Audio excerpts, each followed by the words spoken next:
Ya estamos de regreso en este Breaking AES, analizando todo lo que está pasando con la pandemia, la fatiga pandémica también, la realidad que tú estás viviendo en tu casa. Y Salfate, lo prometimos antes del corte, vamos a revisar un hilo de Twitter, bien impactante de Ernesto Laval, que habla de cómo han aumentado los casos. Exactamente, este es ingeniero en computación y doctor en educación, el mismísimo Ernesto Laval, que siempre lo citamos, dado su tremenda lucidez para analizar cómo se vive la pandemia en Chile. Fíjense que publicó lo siguiente. Vamos con el primero, señor director, que dice así: ojo, estos datos son brutales, la verdad, pero tenemos que hacernos cargo de estos números. Dice él, en el primero, más de 200 comunas suben sus casos en 7 días. A continuación muestro aquellas con más de 50.000 habitantes que aumentan más de un 40% en una semana. 40% agrega él, claramente es un aumento muy grande. Vitacura, aquí esto ya está por el cielo. 91.3% de aumento en solo 7 días y tiene un nivel de contagio realmente en alto. Todo esto en el periodo de una semana. Otra, también habla del Maule. Mira los números con los que nos enfrentamos. Ernesto Laval escribe ahí 70.4 de aumento en solo 7 días y tiene un nivel de contagio tremendamente muy alto, con incidencia de muchos nuevos casos diarios. Sigue Providencia, 65.0 de aumento también en 7 días, con un alto nivel de contagio altísimo. Y fíjate que no se queda atrás tampoco Ñuñoa, 63.0 de aumento de contagios en apenas una semana, con un nivel obviamente de incidencias en casos diarios tremendamente alto. Tú vives en Ñuñoa, tú hace poco te cambiaste ahí, Michael, y puedes ver que es una comuna que con el paso de los últimos años ha cambiado muchísimo, con una gran cantidad de edificios construidos y con una densidad poblacional que es prácticamente el doble hace 4 o 5 años atrás. Cuando estamos hablando de las comunas en donde la que menos de las mencionadas es Ñuñoa con un 60% y Vitacura con un 92%, eso es casi el doble. Y por favor, esto es en apenas 7 días. La verdad es que todo lo que se está haciendo, claramente hay un factor de derrumbe de propuestas de proyecto, porque esto es terrible. O sea, estamos peor que hace una semana con todo lo que se ha hecho. En realidad esto no está resultando nada. Así no. ¿Y tú qué eres Vitacura? Tú estás aportando esta cuestión. Tú estás en rojo, yo estoy en rojo, sí, por suerte no aportando. Yo ya vivo todo por teléfono. Lo único que salgo a comprar son cigarrillos. Lo otro por Grindr. Oye, ¿sabes qué? Y esto es súper importante, y yo creo que tiene que ver con los números y tiene que ver con el pase de movilidad. Mira, el otro día, cuando iba a pasar a comprar cigarrillo a una bomba de benzina, primero el servicio, con eso lo digo todo. Faltaba una hora para el toque de queda y estaba cerrado donde venden cigarros, bebidas, para que la gente se vaya para la casa. Pero había un cartel afuera, y el cartel decía: delivery de 5 a.m. a 12 de la noche. Entonces tú decís, pero espérate un poco, pues si el toque de queda era a las 9, se corrió a las 10, ¿cómo se puede hacer delivery hasta medianoche? Y en mi edificio me ha tocado ver que llegan algunas motos de delivery, obviamente, pasado las 10 de la noche, y te diría hasta cercano a las 12 de la noche. Entonces, yo creo que esta falsa idea que hace una semana está pasando todo esto me parece que es completamente falso. Esto se viene cocinando hace mucho rato. Y insisto en esto, tiene que ver con realmente respetar las medidas. Yo vivo frente a la autopista Kennedy y pasan autos hasta las 2 de la mañana. 3 de la mañana incluso. Entonces, de verdad, ¿de qué movilidad me estás hablando? ¿O qué tipo de gráfico me quieres mostrar cuando la realidad es otra? La realidad de las comunas es otra. Y donde la movilidad sigue siendo altísima. Y donde la gente se sigue saltando las cosas. Esto, mira, hace 2 semanas atrás, hace 10 días, fui a comprar. Estaba haciendo la fila afuera. El tipo que estaba atrás mío, muy molesto porque dijo: me carga hacer fila, estoy echando las filas. Yo me llegué allá. Entro. Mientras estoy pagando, que podían estar 3 personas dentro, estaba el cajero, estaba yo y una tercera.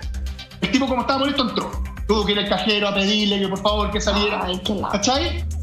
No sé si me entendí. Acá insisto, esto tiene que ver con un tema de aprender que lamentablemente, te guste o no te guste, esto va a ser la realidad en el tiempo. Vaya a acostumbrarte ahora, si no hay que ser a palo, weón. Me parece que ese no es el camino, insisto, y creo que con estos números el carnet verde es una mala idea, el hecho que la gente vaya a la playa es una mala idea, el hecho que haya permiso los fines de semana es una mala idea, pero entendemos, cáchate, yo digo hoy día es una mala idea porque yo no lo necesito, pero hay gente que debe necesitar ese permiso para salir a comprar, porque no puede la semana, como la vacunación. Claro. Entonces, disculpen, creo que tenemos muy mal armado el panorama. Insisto, como siempre llegando tarde y muy desordenado. Posiblemente cuando esto se ordene, va a ser como decía antes por ahí Michael, en agosto, y en agosto ya posiblemente vamos a ir de salida. No sé si es el camino, insisto. Pucha, no sé, es que también... doctora. Sí, es que es un tema cultural, de verdad. Yo creo que hay veces en que uno entiende que la gente, todos necesitamos salir a trabajar, salir a comprar, hacer la vida normal dentro de lo posible, pero otra cosa es hacer caso a las medidas sanitarias, y lo hemos hablado tantas veces. O sea, si hay un toque de queda, respetarlo.